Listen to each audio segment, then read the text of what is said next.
তো আজকে যে পরিস্থিতি আমাদের মাঝে তৈরি হয়েছে, আজকে যদি আমাদের সন্তানদের দিকে আমরা তাকাই, আমাদের সন্তানরা নষ্ট হওয়ার পিছনে অন্যতম একটি কারণ হচ্ছে এই বন্ধুত্ব। এমনকি অনেক মুসলিম ঘরের সন্তানরা বন্ধুত্বের কারণে টুকরা টুকরা লাশ হয়েছে, শুধু বন্ধুত্বের কারণে।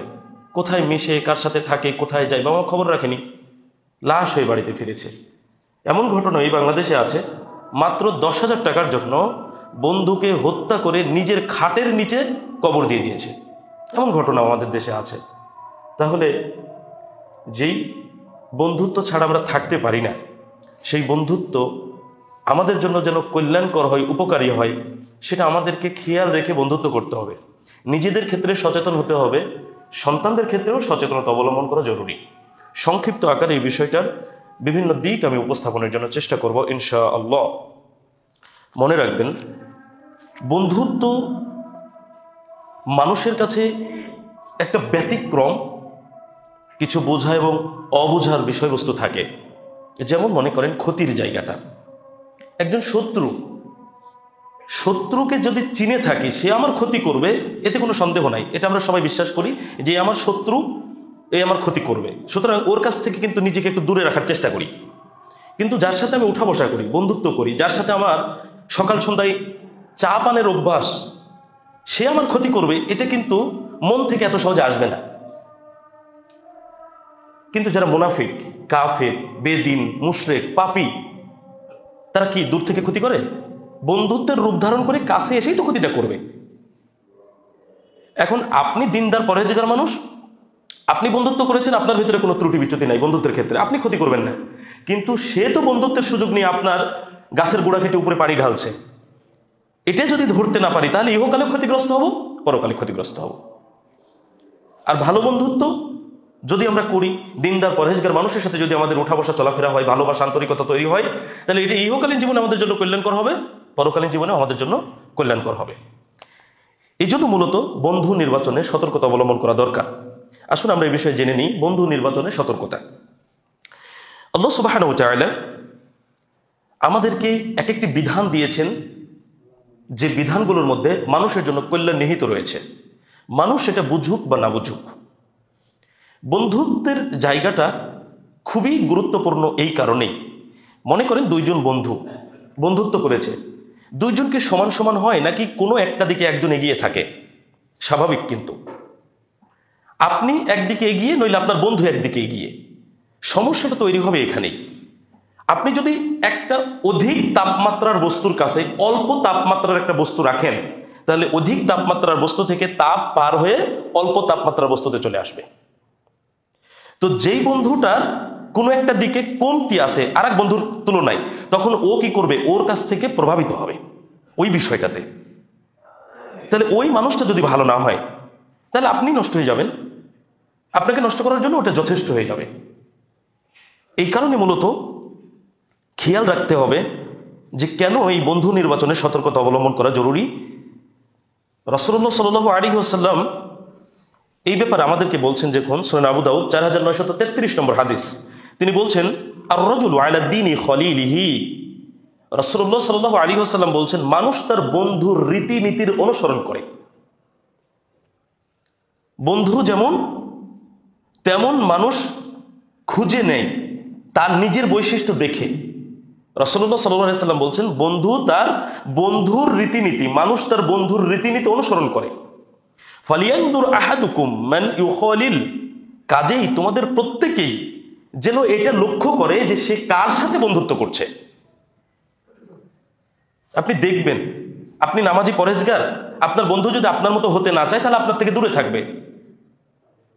মানুষের একটা সহজাত প্রবৃত্তি হলো, মানুষ খারাপ জিনিসকে বেশি অনুকরণ করে, ভালো জিনিসকে কম অনুসরণ করে। তো দিনদার পরহেজগার হলে, আপনি কোনো এক সময় ছিলেন দিনের বাইরে, ইসলাম ওইভাবে মানতেন না, মানতে শুরু করেছেন, আপনার সাথে যার বন্ধুত্ব আছে সে আপনার মতো হতে চাচ্ছে না, তাহলে সে আপনার থেকে ধীরে ধীরে দূরে সরে যাবে। কিন্তু খারাপ বিষয়ের ক্ষেত্রে এত সহজ নয় দূরে সরে যাওয়া, বরং অনুসরণ করবে। তবে অধিকাংশ ক্ষেত্রে খারাপ অনুকরণ করলেও কিছু কিছু ক্ষেত্রে বন্ধুর কারণে অনেক বন্ধুই ভালো মানুষে পরিণত হয়েছে। সংখ্যা একটু কম হতে পারে, কিন্তু ভালো গুণও অনেকে গ্রহণ করে। যেমন আকীদার ক্ষেত্রে অনেকেই আছে আমাদের দিনী ভাইদের কাছ থেকে আকীদা গ্রহণ করেছে শুধু বন্ধুত্বের কারণে। প্রথমে হয়তো তর্ক বিতর্ক করে, কিন্তু পরবর্তীতে সে গ্রহণ করে। এই ক্ষেত্রে মূলত বন্ধুর কাছ থেকে যখনই বন্ধুর দিনের রীতিনীতি সবকিছুর অনুসরণ করে একজন মানুষ, তখনই হয় সে লাভবান হবে, নইলে ক্ষতিগ্রস্ত হবে। ভালোটা নিলে ভালো, তার জন্য উপকারিতা আসবে, আর যদি মন্দটা গ্রহণ করে তবে সে ক্ষতিগ্রস্ত হবে। এই জন্য রাসূলুল্লাহ সাল্লাল্লাহু আলাইহি ওয়াসাল্লাম বলছেন যে সে যেন লক্ষ্য করে কার সাথে সে বন্ধুত্ব করছে। এখন আজকে দেখেন, আমরা যদি লক্ষ্য করি, মাদকের কথা যদি বলি, নাস্তিকের কথা যদি বলি, আমরা যদি কিশোর গ্যাংয়ের কথা বলি, কিশোর গ্যাং কোথায় তৈরি হয়েছে? এই বন্ধুত্ব, এই সঙ্গের কারণে। মাদকাসক্ত যেই ছেলেটা গ্রামে থাকা অবস্থায় কোনোদিন মাদক গ্রহণ করেনি, সে ইউনিভার্সিটিতে এসে এমন বন্ধুত্ব তৈরি করেছে যে তার বন্ধু মাদকাসক্ত, সে মাদকাসক্ত হয়ে গেছে। এখানে আরেকটি বিষয় আমি বলে যাই, আমাদের রাজশাহীতে মেডিকেল কলেজের এক শিক্ষার্থী, খুব ধনী পরিবারের একটা ছেলে ছিল। তো ওর বন্ধুটা ছিল একটু স্বাভাবিক মধ্যবিত্ত পরিবারের।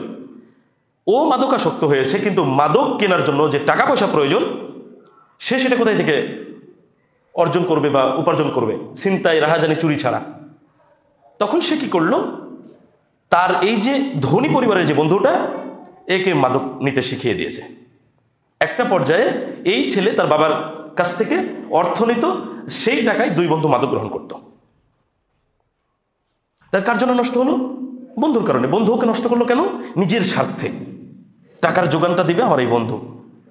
বুঝার বিষয় আছে। তাহলে এই সমস্যাগুলো তৈরি হচ্ছে শুধুমাত্র আমরা কাদের সাথে উঠা বসা করছি, আমাদের সঙ্গটা কে দিচ্ছে, এর উপরে কিন্তু এই পরিস্থিতিগুলো চলে আসছে। তবে ভালো বন্ধুর কারণে ভালো বন্ধুত্ব তৈরি হবে, উপকার পাবে। রাসূলুল্লাহ সাল্লাল্লাহু আলাইহি ওয়াসাল্লাম খুব চমৎকার করে একটা হাদিসের মধ্যে দুই বন্ধুরই উদাহরণ পেশ করেছেন। আপনাদের অনেকেরই এই হাদিসটি জানা। সহিহ বুখারী 2101 নম্বর হাদিস। রাসূলুল্লাহ সাল্লাল্লাহু আলাইহি ওয়াসাল্লাম বলছেন, মাসালুল জালিসিস সালিহি ওয়াল জালিসিস সাউই কামাসালি সাহিবিল মিসকি ওয়া কিরিল হাদ্দাদ। সৎ সঙ্গী, সৎ বন্ধু, অসৎ সঙ্গী ও অসৎ বন্ধুর উদাহরণ হলো আতর বিক্রেতার মতো। আতর বিক্রেতা আর কর্মকার, কামার যেটাকে বলি আমরা, কর্মকার কামারের হাপরের নেই। কি আছে এর ভেতরে? লা ইয়াদামুকা মিন সাহিবিল মিস্ক। আতর বিক্রেতাদের সাথে থাকলে তুমি শূন্য হাতে ফিরবে না। ইম্মা তাশতারিহি আও তাজিদু রিহাহু, হয় তুমি তা ক্রয় করবে, আর তাছাড়া তুমি সুগন্ধ পাবে। আপনি যদি আতর বিক্রেতার সংস্পর্শে যান, আপনি আতর ক্রয় না করলেও সুগন্ধি পাবেন, আর ক্রয় করলে তো উপকৃত হলেন। দুইটাতেই উপকার, ওর সাথে থাকলেই শুধু। হাদিসের পরের অংশে বলা হচ্ছে, ওয়াকিরুল হাদ্দাদি ইহরিকু বাদানাকা আও সাওবাকা আও তাজিদু মিনহু রিহান খাবিসা। আর কর্মকারের হাপড় হয় তোমার ঘর অথবা তোমার কাপড় পুড়িয়ে দিবে, না হয় তুমি দুর্গন্ধ পাবে। যারা কামারের দোকানে কখনো বসেছেন, এই যে আমাদের যে হাতিয়ার পাতি তৈরি করে, কুড়াল, হাসুয়া, কাঁচি তৈরি করে, তাদের কাছে আপনি দোকানের ভিতরে বসলেই বুঝতে পারবেন হাপড়ের যে একটা গন্ধ আছে, ধোঁয়া আছে, আগুন আছে, সব ওর কাছে। এগুলো হয় বাড়িঘর পোড়াবে, আগুন লাগিয়ে দিয়ে, নইলে কাপড় পোড়াবে। আপনি যদি কিছুই না করে আপনার, তবুও আপনার দুর্গন্ধ থেকে আপনি মুক্ত হতে পারবেন না। এই হলো খারাপ বন্ধুর উদাহরণ, অসৎ বন্ধুর উদাহরণ। তাহলে সৎ বন্ধু যদি কারো থেকে থাকে, অনিচ্ছা সত্ত্বেও, যেমন ও আতর কিনলো না কিন্তু সুগন্ধ পাচ্ছে, তো ওই রকমই বন্ধু যদি ওই সৎ বন্ধুর কাছ থেকে কিছু নিতে নাও চায়, তবুও কিছু না কিছু চলে আসতে পারে। তো অসৎ বন্ধু এই যে কর্মকারের হাপড়ের নেই, আপনি কাঁচি বানাতে দেননি, কিছুই করতে দিলেন না, আপনি শুধু ওর কাজের জায়গায় বসে আছেন হাপড়ের নিকটে, আগুন, ধোঁয়া, গন্ধ কিছু না কিছু আপনার ক্ষতি করবেই। চমৎকার একটি উদাহরণ, এর চেয়ে ভালো উদাহরণ আর কি হতে পারে? সৎসঙ্গ একটা কবিতা পড়েছিলাম, সেখানে কবি বন্ধুদের সাথে পুকুরে গোসল করা অবস্থায় কাদা ছোড়াছুড়ি করছে। তো এক বন্ধু কবিকে কাদা ছুড়ে দিয়েছে, তো কবির হাতে এসে কাদাটা পড়েছে, তো নাকের কাছে নিয়ে গন্ধ শুকে দেখে যে সেন্ট বেরোচ্ছে, সুগন্ধ বেরোচ্ছে। তখন কবি বলছেন, এই তুমি তো কদর্য ময়লা, তোমার মধ্যে সুগন্ধি কোথা থেকে আসলো? তখন ওই কাদা মাটি উত্তর দিল যে আমি কিছুদিন সুগন্ধি ফুলের সংস্পর্শে ছিলাম, সেখান থেকে কিছুটা পার হয়ে এসেছে। কবিতার নাম হলো সৎসঙ্গ। এখনকার বইয়ে হয়তো এটা নাই, সবকিছু যেহেতু পরিবর্তন হয়েছে, এটা হয়তো এখন আর নাই। শিক্ষণীয় বিষয়। কবি বুঝাতে চেয়েছেন এটা কদর্য ময়লা পুকুরের মাটি, পুকুরের কদর্য ময়লা মাটি যদি ফুলের সংস্পর্শে থেকে তার মধ্যে সুগন্ধি ফিরে আসতে পারে, মানুষ হিসেবে মানুষ যদি সৎ কোনো বন্ধুকে পেয়ে যায় তাহলে অবশ্যই তার মধ্যে সৎ বন্ধুর কিছু গুণাবলী পার হয়ে আসবে। এটাই উনি বোঝাতে চেয়েছেন। সম্মানিত উপস্থিতি, আমরা আসলে এই বিষয়গুলো চিন্তা ভাবনা করি না। আসলে এই বন্ধু নির্বাচনের ক্ষেত্রে সতর্ক থাকা কেন জরুরি জানেন? আমরা কি এটা মনে করি যে বন্ধুত্ব আমাদের দুনিয়ার জীবনে শুরু, দুনিয়ার জীবনে শেষ, এখানেই সবকিছু শেষ? না, এই ফলাফলটা কিয়ামত পর্যন্ত চলে যাবে। তাহলে বিষয়টা কত সুদূর প্রসারী, গুরুত্ব আছে কিনা। একটা হাদিস এই ক্ষেত্রে আমাদের জন্য খুব সহজ হবে যদি আমরা এটাকে আমলে নিতে পারি। দেখুন সহিহ বুখারী 5737 নম্বর হাদিস, রাসূলুল্লাহ সাল্লাল্লাহু আলাইহি ওয়াসাল্লাম বলছেন, ইন্নাকা মা'a মান আহবাবতা, তুমি দুনিয়াতে যাকে মুহাব্বত করো, যাকে ভালোবাসো, কিয়ামতের দিন তুমি তার সাথেই থাকবে। এখন বন্ধুত্ব যদি হয় সুদখোরের সাথে, ঘুষখোরের সাথে, জেনাকারের সাথে, মদ পানকারীর সাথে, তাহলে বলেন এই লোকদের সাথে যদি হাসর নাসর হয়, বাঁচানোর কেউ আছে? বেনামাজি, দিন নাই, ধর্ম নাই, কিছুই নাই, এমন কাফির, মুশরিক, বেদিন, বড় পাপাচারী এমন ব্যক্তি যদি আমাদের সঙ্গী হয়, সাথী হয়, যার সাথে এক গলা সম্পর্ক, আমাদের সকাল সন্ধ্যায় চা খাওয়ার সম্পর্ক, বাসায় দাওয়াত দিয়ে খাওয়ানোর সম্পর্ক, তার সাথে যদি আমার হাসর নাসর হয়, ফিরআউন, আবু জাহেলের মতো লোকের সাথে, আবু লাহাবের মতো লোকের সাথে যদি হাসর নাসর হয়, বলেন ওকে বাঁচাবে কে? তাহলে বন্ধু নির্বাচনে সতর্কতা অবলম্বন করতে হবে, কেননা কিয়ামতের দিন পর্যন্ত এই বন্ধুত্ব পৌঁছে যাচ্ছে। হয় আমার জন্য ক্ষতির কারণ হবে, নইলে আমার জন্য উপকারী হবে এই বন্ধুত্বই। তাহলে আমাকে এখন খেয়াল রাখতে হবে যে বন্ধুত্বটা করছি সেই বন্ধুত্বটা আমার জন্য উপকারী হচ্ছে না ক্ষতিকর হচ্ছে। আসুন এবার জেনে নিই সৎ বন্ধুর প্রয়োজনীয়তা। যেহেতু বন্ধুত্বের ক্ষতি ইহকালে হতে পারে, পরকালেও হতে পারে, তাহলে বিপরীত দিকে যদি ভাবি, সৎ বন্ধুর উপকারিতা ইহকালেও আছে, সৎ বন্ধুর উপকারিতা আমরা পরকালে পাবো। তাহলে একদিকে ক্ষতি থেকে বাঁচা, আরেকদিকে লাভবান হওয়া, আমাদেরকে এই বিষয়টা লক্ষ্য রাখতে হবে। আল্লাহ সুবহানাহু ওয়া তাআলা সূরা তাওবার 119 নম্বর আয়াতে বলেছেন, ইয়া আইয়ুহাল্লাযীনা আমানু তাকুল্লাহা, হে ঈমানদারগণ তোমরা আল্লাহকে ভয় করো, ওয়া কুনু মা'আস সাদিকিন, আর সত্যবাদীদের সঙ্গী হও, সত্যবাদীদের সাথী হও। তাহলে আল্লাহ সুবহানাহু ওয়া তাআলা ঈমানদারদেরকে কি বললেন? সত্যবাদীদের সাথী হওয়ার জন্য। আজকে আমরা যাদেরকে ভালোবাসি, যাদের সাথে উঠা বসা করি, যাদের পিছনে পিছনে দৌড়াই, আমরা কি মনে করতে পারি যে আসলে যাদের সাথে উঠা বসা চলাফেরা করছি সব সত্যবাদী? আজকে যাদের জন্য আমরা পরিশ্রম করছি, যাদের পেছনে আমরা দৌড়াচ্ছি, আমরা কখনোই এটা বলতে পারছি না যে আমাদের নেতা আর আমরা যাদের সাথে উঠা বসা করি, কর্মী, তারা সত্যবাদী। আমাদের অধিকাংশ মানুষের চিত্র বলছি এটা আমি। যাদের পিছনে থাকছি তাদেরকে সত্যবাদী প্রমাণ করতে পারছি না, কিন্তু তাদের সাথে আমরা আছি। আল্লাহ সুবহানাহু ওয়া তাআলা সত্যবাদীদের সাথী হতে কেন বললেন? সত্যবাদীদের একটা ভিন্ন বিষয়। সত্যবাদী ভালো মানুষই হয়, সৎ মানুষই হয়।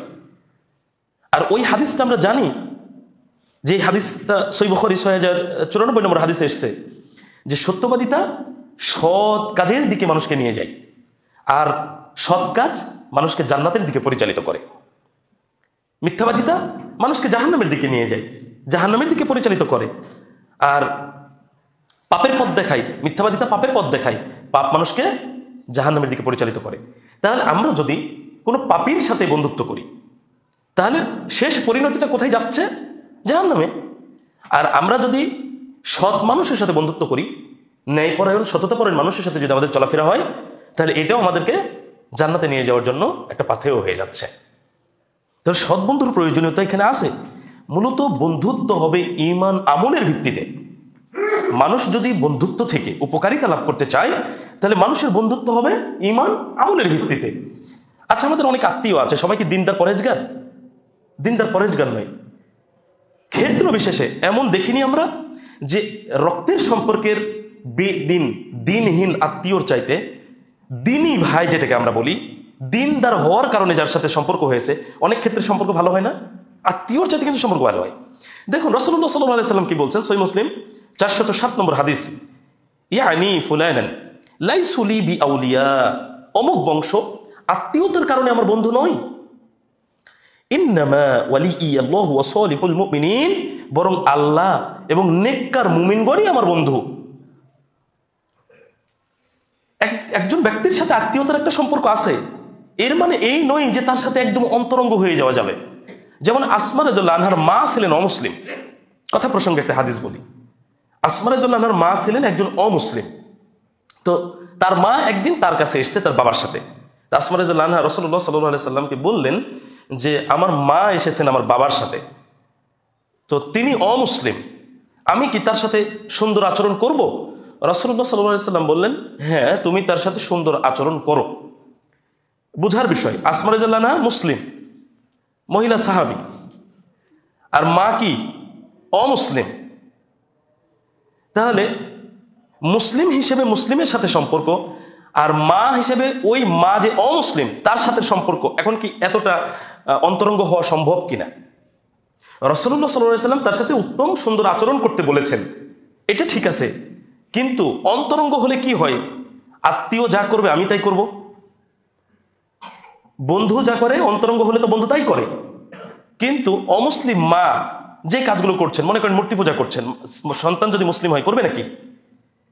তাহলে আত্মীয়তার সম্পর্ক হলেই যে সে অন্তরঙ্গ হয়ে যাবে, বন্ধু হয়ে যাবে, ভালো আত্মীয় হয়ে যাবে, বিষয়টা এমন নয়। যদি তার মধ্যে দিন না থাকে, প্রকৃত সম্পর্ক হচ্ছে নেককার দিনের ভিত্তিতে আল্লাহর জন্য যে বন্ধুত্বটা হচ্ছে, এই আত্মীয়তা, এই বন্ধুত্ব হলো প্রকৃত বন্ধুত্ব। তবে এখানে খেয়াল রাখতে হবে, যদি এমন হয় কোনো আত্মীয়, রক্তের সম্পর্কের আত্মীয়, পাশাপাশি আবার দিনদার হতে পারে না, তাহলে দেখবেন যারা দিন মানেন আত্মীয়দের মধ্যে, তাদের চাইতে দিন মানা যে আত্মীয় তার সাথে সম্পর্কটা অনেক বেশি ভালো হয়। রাসূলুল্লাহ সাল্লাল্লাহু আলাইহি সাল্লামের পরিবারেই অনেকেই কাফের মুশরিক ছিলেন না? আবার মাঝখান থেকে দেখেন আবু বকর রাদিয়াল্লাহু আনহু, ওমর রাদিয়াল্লাহু আনহুর সাথে মুহাম্মদ সাল্লাল্লাহু আলাইহি সাল্লামের সম্পর্ক কি? কথা বুঝতে হবে, শ্বশুর জামাই না? দেখেন, একদিকে দিনের সম্পর্ক, আরেকদিকে রক্তের সম্পর্ক। নিজের পরিবারের কাফের মুশরিক আত্মীয়র চাইতে কি এই সম্পর্কটা অনেক দৃঢ় শক্তিশালী নয় কি? এটাই বোঝার বিষয়। রাসূলুল্লাহ সাল্লাল্লাহু আলাইহি ওয়াসাল্লামের এই হাদিস থেকে যেমন আমরা বুঝতে পারি যে নেককার দিনদার আল্লাহর জন্য যে বন্ধুত্ব, প্রকৃত আত্মীয়তা, প্রকৃত বন্ধুত্ব, এইটাই।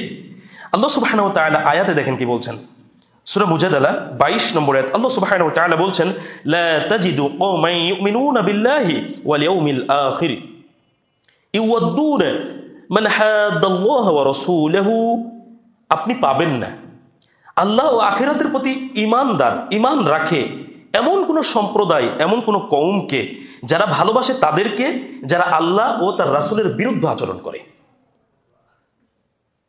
এই অংশে বুঝেন, আল্লাহ এবং আখিরাতের প্রতি যে বিশ্বাস রাখে এমন কোন ব্যক্তি, কোন সম্প্রদায় কাউকে ভালোবাসতে পারে না যারা আল্লাহ এবং আল্লাহ রাসূলের বিরুদ্ধে আচরণ করে।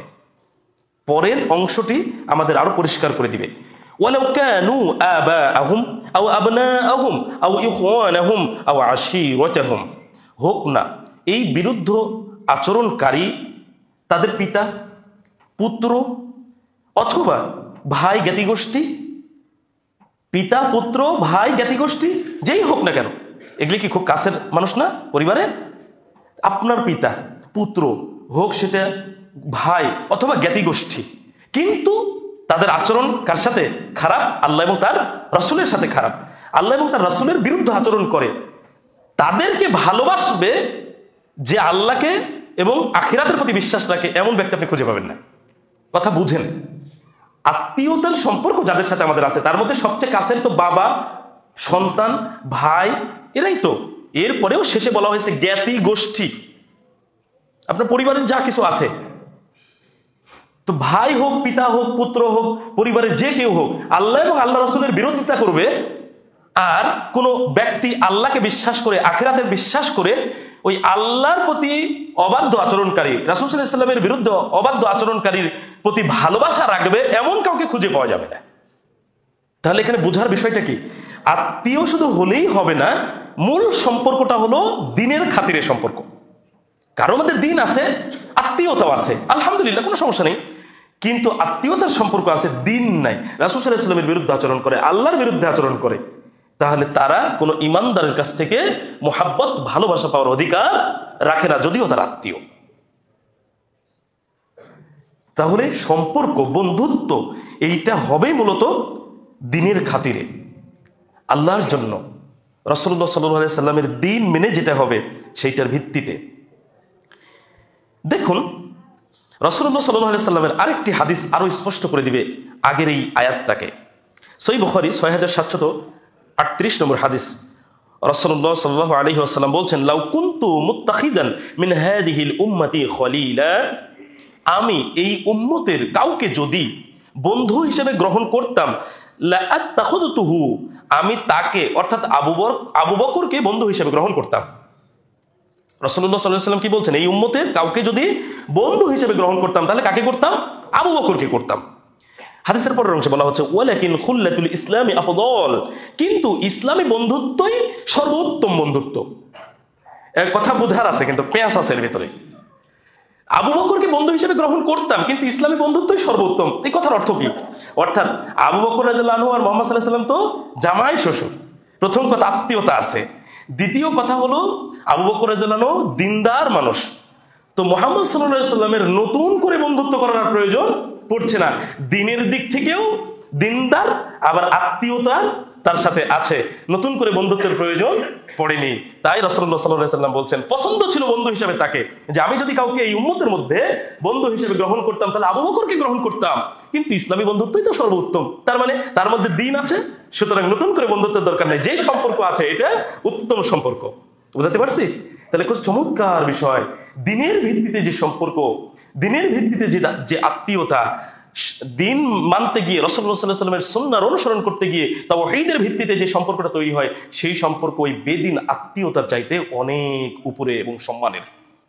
সম্মানিত উপস্থিতি, তাহলে আমাদেরকে এই বিষয়টা খেয়াল রাখতে হবে যে আমরা বন্ধুত্ব করব দিনের ভিত্তিতে, দিনের খাতিরে, যেন বন্ধুত্বের ইহকালীন জীবনে কল্যাণ লাভ করতে পারি এবং পরকালীন জীবনেও কল্যাণ লাভ করতে পারি। আল্লাহ সুবহানাহু ওয়া তাআলা আমাদেরকে কবুল করুন, আল্লাহুম্মা আমিন।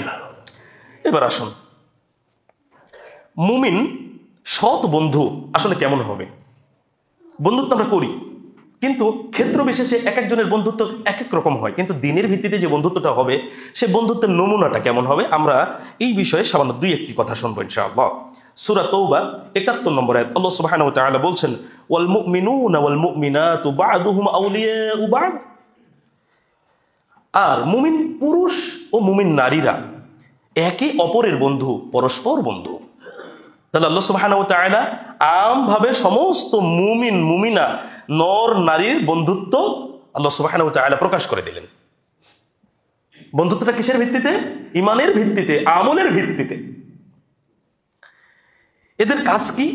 ইয়ামুরুনা বিল মা'রুফি ওয়া ইয়ানহাউনা আনিল মুনকার, তারা সৎ কাজের আদেশ করে, অসৎ কাজের নিষেধ করে। আজকাল বন্ধু যদি কোনো ভুল পথে পা বাড়ায় আর বন্ধু যদি নিষেধ করে, তো বন্ধুত্বই তো শেষ।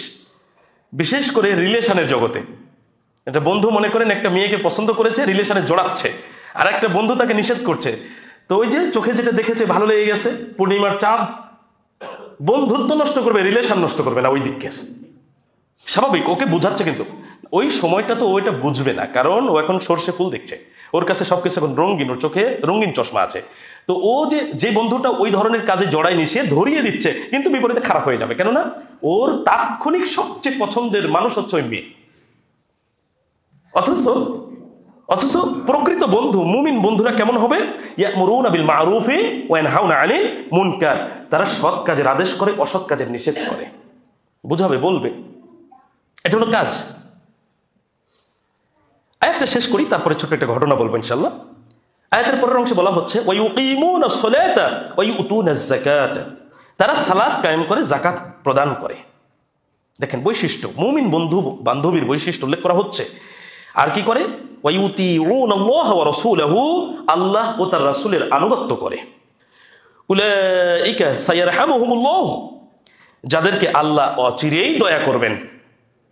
এখানে বুঝেন, এই যে দ্বীনের ভিত্তিতে, ঈমানের ভিত্তিতে যে বন্ধুত্ব তৈরি হচ্ছে, যেই বন্ধুত্বের কাজ হচ্ছে সৎ কাজের আদেশ করা, অসৎ কাজের নিষেধ করা, সালাত প্রতিষ্ঠা করা, যাকাত প্রদান করা, আল্লাহ এবং তার রাসূলের আনুগত্য করা। যদি মুমিন বন্ধুদের মধ্যে এমনটা ঘটে, অচিরেই আল্লাহ সুবহানাহু ওয়া তাআলা তাদেরকে দয়া করবেন, রহমত করবেন। তাহলে আল্লাহর দয়া প্রাপ্ত হতে হলেও তো মূলত বন্ধুত্বের সম্পর্ক ইমানের ভিত্তিতে মুমিনদের সাথে মুমিনদেরই হবে, মুমিনাদের সাথে মুমিনাদের হবে। দেখুন, ক্ষেত্র বিশেষে কখনো কখনো কিছু কিছু বিষয় অনেক উপকারে আসে। আমার এক ক্লাসমেট, বেস্ট ফ্রেন্ড, আমাকে ফোন দিয়েছে। তার খুব কাছের মানুষের মাধ্যমে ব্যাংকে একটা চাকরির কথা হয়েছে। সূচনা লগ্নেই তার স্যালারি 35,000 টাকা। তা আমাকে ফোন দিয়েছে, দিয়ে আমাকে বলছে যে আমাকে তো খুব প্রলোভন দেখানো হচ্ছে ব্যাংকে চাকরির ব্যাপারে, কি করব বলেন তো। তা আমি তখন ওকে বললাম যে ব্যাংকের চাকরির ব্যাপারে তোমার ধারণা কি আগে সেটা বলো। মাদ্রাসা স্টুডেন্ট, আরবিতে পড়েছো, সেটা বলো আগে, তোমার ব্যাংকের চাকরি বিষয়ে ধারণা কি, মাসলাটা জানা আছে কিনা, সারা পৃথিবীর আলেম ওলামাদের ফতোয়াটা কি। তখন ও আমাকে বললো, যা বলার বললো। তা আমি বললাম, গ্রামে গেলে লোকে কি খুতবা দিতে দেয়? তো গেলে তো খুতবা দিতেই হয়। তো গ্রামে গিয়ে খুতবাও দিবা, ব্যাংকে চাকরিও করবা, এবার খুতবা কে শুনবে? তুমি তো দিনের খাতিরে কাজ করবা।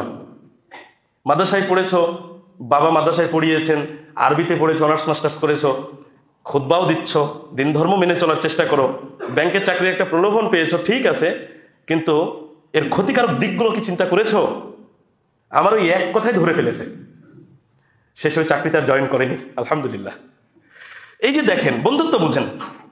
ও যদি আমাকে জিজ্ঞেস না করে জয়েন করার পরে ফোন দিত, আমি জানতেই পারতাম না সে একটা পাপের মধ্যে ঢুকে যেত।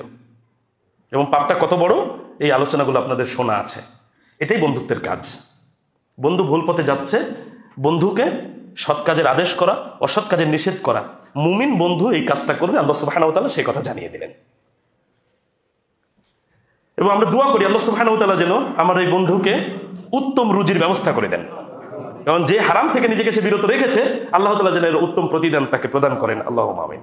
সম্মানিত উপস্থিতি, তাহলে মুমিন বন্ধুদের একটু নমুনা পেলাম। আমি আরেকবার বলছি, সেই নমুনাটা কি? তারা একে অপরকে সৎ কাজের আদেশ করবে, অসৎ কাজের নিষেধ করবে, সালাত কায়েম করবে, যাকাত প্রদান করবে, আল্লাহ এবং তার রাসূল সাল্লাল্লাহু আলাইহি ওয়াসাল্লামের আনুগত্য করবে। এটা হলো যাদের সাথে আমরা বন্ধুত্ব করব তাদের কিছু নীতি নৈতিকতা। এখন দেখতে হবে আপনি যার সাথে উঠা বসা করেন, আমি যার সাথে উঠা বসা করি, তার মধ্যে এগুলো আছে কিনা। বন্ধুত্ব করার আগে এটা আমাদেরকে খেয়াল রাখতে হবে। যদি খেয়াল না রাখি তাহলে এটা ক্ষতির কারণ হবে, আর যদি খেয়াল রাখি, রেখে যদি দিনদার পরহেজগার মুমিন ব্যক্তির সাথে বন্ধুত্ব করি, তাহলে এটার উপকারিতা আমরা পাবো ইনশাআল্লাহ। দেখুন সূরা যুখরুফ 67 থেকে 68 নম্বর আয়াত, আল্লাহ সুবহানাহু ওয়া তাআলা বলছেন, আল আখিল্লাউ ইয়াওমা ইযিম বা'দুহুম লিবা'দিন আদুউন ইল্লাল মুত্তাকিন।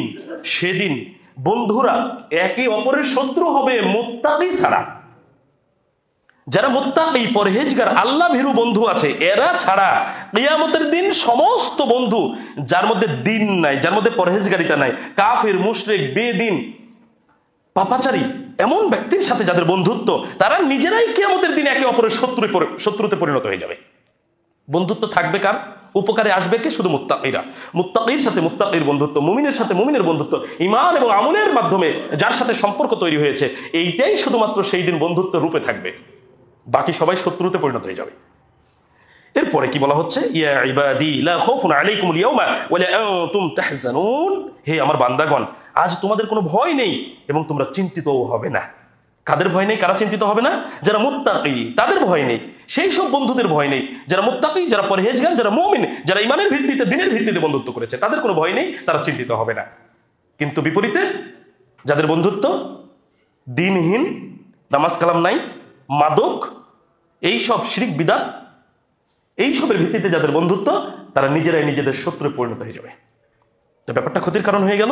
সুতরাং আমরা যদি কিয়ামতের দিন উপকারিতা লাভ করতে চাই, তাহলে অবশ্যই আমাদেরকে মুমিন, দিনদার, পরহেজগার, মুত্তাকি বন্ধু খুঁজে নিতে হবে। প্রয়োজনে একা থাকা ভালো, প্রয়োজনে একা থাকা ভালো, কিন্তু বন্ধুত্বের কারণে যেন কোনোভাবে ক্ষতিগ্রস্ত না হয়। সম্মানিত উপস্থিতি, আসুন পরের বিষয় যাই। অসৎ বন্ধুর পরিণতি। যদি খারাপ বন্ধুত্ব আমরা করেই ফেলি, তাহলে সেই ক্ষেত্রে আমাদের পরিণতি কি হবে? আমরা ইহকালীন ক্ষতিটা সবাই বুঝি। বন্ধুকে বিশ্বাস করে ব্যবসায় শেয়ারে নিয়েছিলাম, টাকা পয়সা মেরে দিয়ে চলে গেছে, এই ক্ষতি সবাই বুঝি। কিন্তু এই ক্ষতিটা এখানে না, এই ক্ষতি আখিরাত পর্যন্ত পৌঁছাবে, এইটা কিন্তু আমরা এতদূর পর্যন্ত সহজে ভেবে বন্ধুত্ব করি না। আমাদের মাঝে কয়জন বন্ধুত্ব আছে? বন্ধু মারা গেছে আর বন্ধুর কবর জিয়ারত করে বা সেই বন্ধুকে স্মরণ করে আল্লাহর কাছে দোয়া করে, এমন বন্ধু কয়জন আছে? আমরা সব বন্ধু তো একদিনে মারা যাব না, একজন আগে মারা যাবে, একজন পরে মারা যাবে। তো যে আগে মারা গেল সেই বন্ধুর জন্য আরেকজন বন্ধু দোয়া করবে, এমন বন্ধুত্বকে আমাদের মাঝে রেখে যেতে পারি কিনা, এটা খুব জরুরি। এটা খুব জরুরি। এটাই প্রকৃত বন্ধুত্ব, যে বন্ধুর কল্যাণকামী, যে বন্ধুর কল্যাণের জন্য কাজ করবে ইহকালীন জীবনে এবং পরকালীন জীবনে। আজকে আমরা দুনিয়ার জীবনে বন্ধুত্বের কারণে ক্ষতিগ্রস্ত হয়ে আফসোস করলেও কখনো কখনো ক্ষতিটা পুষিয়ে নেওয়া যায়। ক্ষতিটা পুষিয়ে নেওয়া যায়। একটা বন্ধুর কারণে ক্ষতিগ্রস্ত হয়েছি, আফসোস করলাম কিছুদিন, ক্ষতি পুষানো যাবে। কিন্তু পরকালীন জীবনে উপনীত হয়ে গেলে ওই বন্ধুত্বের কারণে শুধু আফসোস আক্ষেপই হবে, ক্ষতির পূরণ করা সম্ভব হবে না।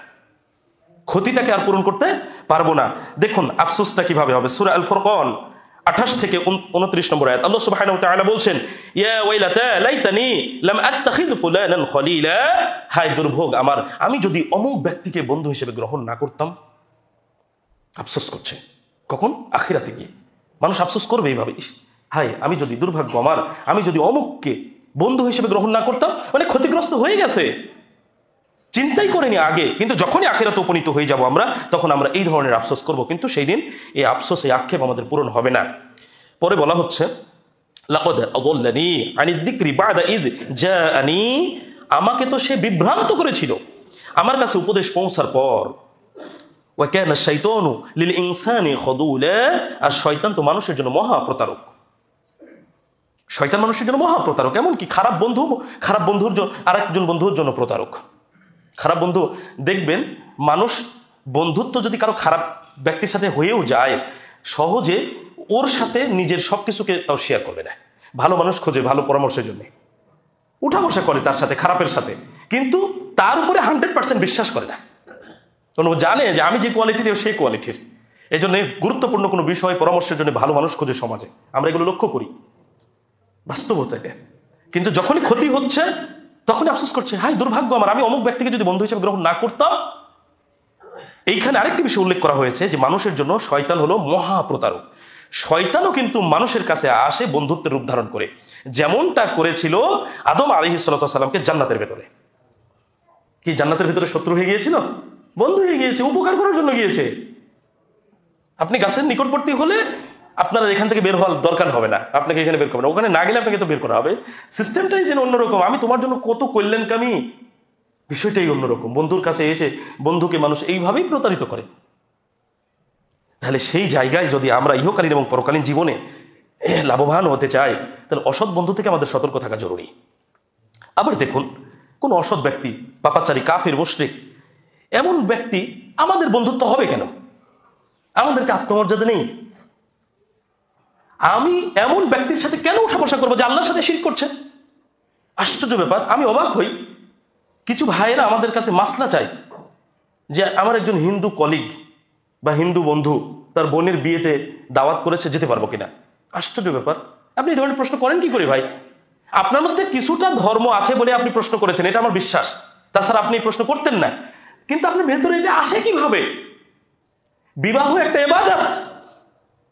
মুসলিমদের বিবাহ যেমন মুসলিমদের ইবাদত, হিন্দুদের বিবাহ হিন্দুদের ইবাদত, খ্রিস্টানদের বিবাহ খ্রিস্টানদের ইবাদত।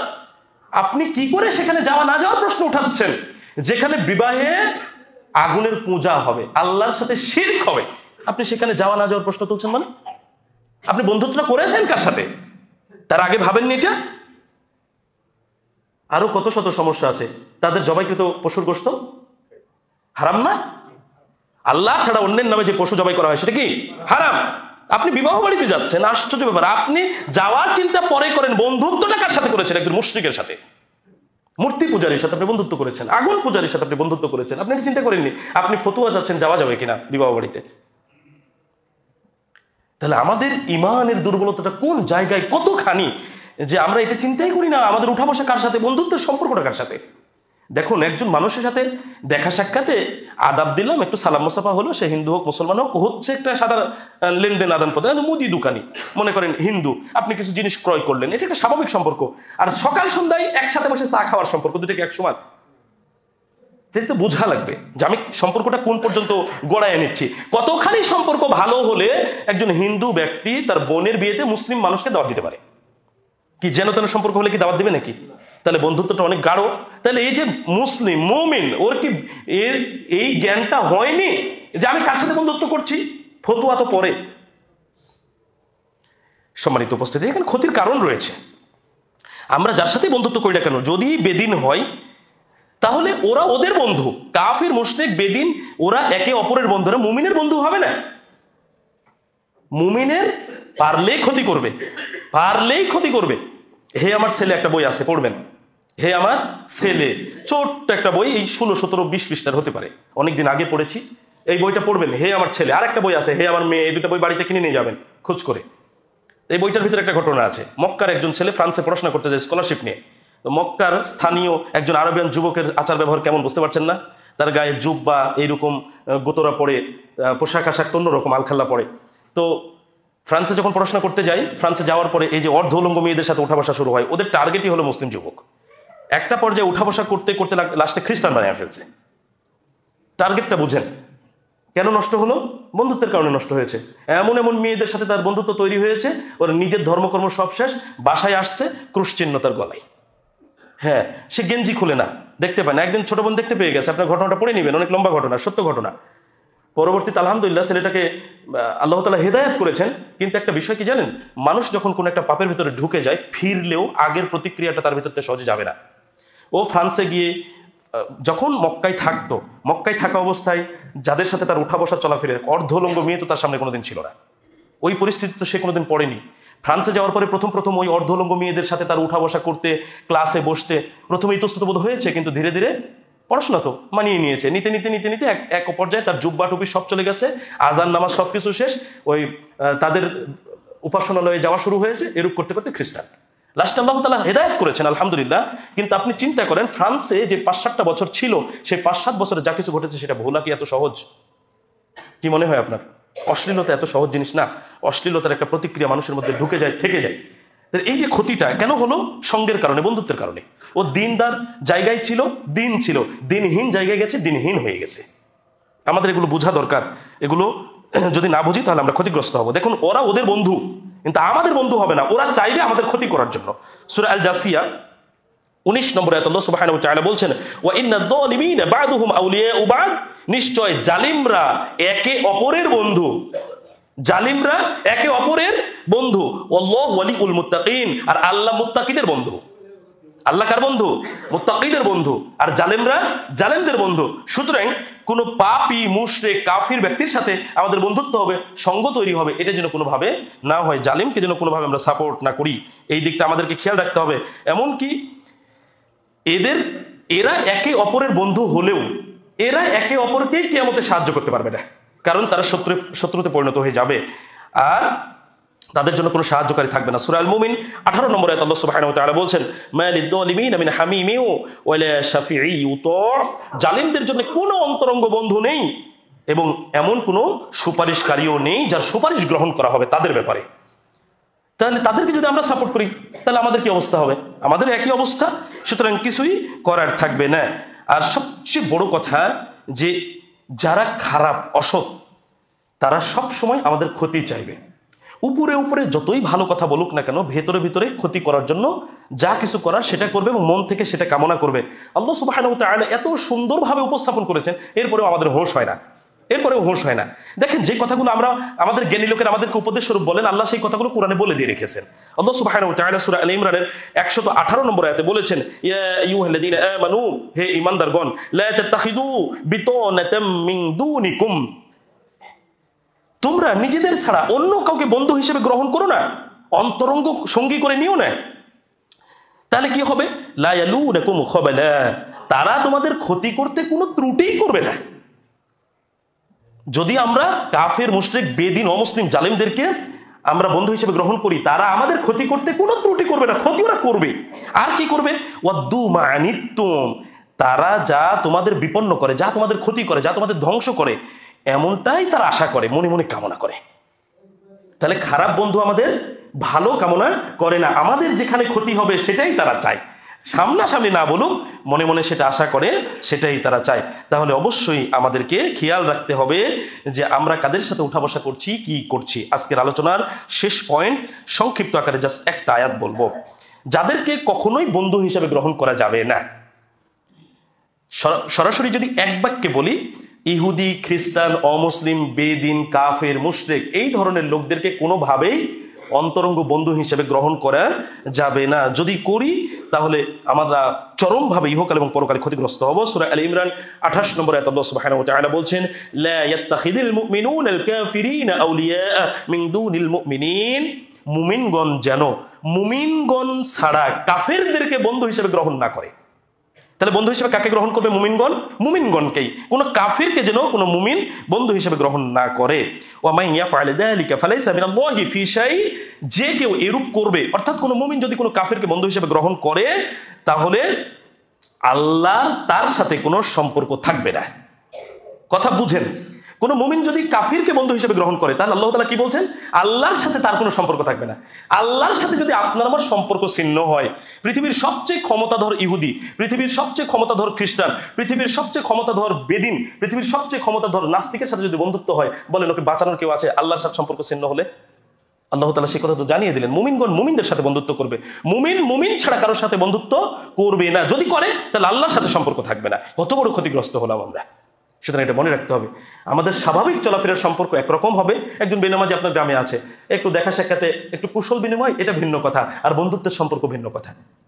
এটা খেয়াল রেখে আমাদেরকে চলতে হবে। আল্লাহ সুবহানাহু ওয়া তাআলা আমাদেরকে যেন উত্তম সঙ্গী, উত্তম বন্ধু নির্বাচনে সাহায্য সহযোগিতা করেন, যে বন্ধুত্ব আমাদের ইহকালীন জীবন এবং পরকালীন জীবনে কল্যাণ করা হবে। আল্লাহ সুবহানাহু ওয়া তাআলা আমাদেরকে কবুল করুন। আল্লাহুম্মা আমিন। আকুলু কওলি হাযা আস্তাগফিরুল্লাহ লি ওয়া লাকুম ওয়া লিসাইরিল মুসলিমিন।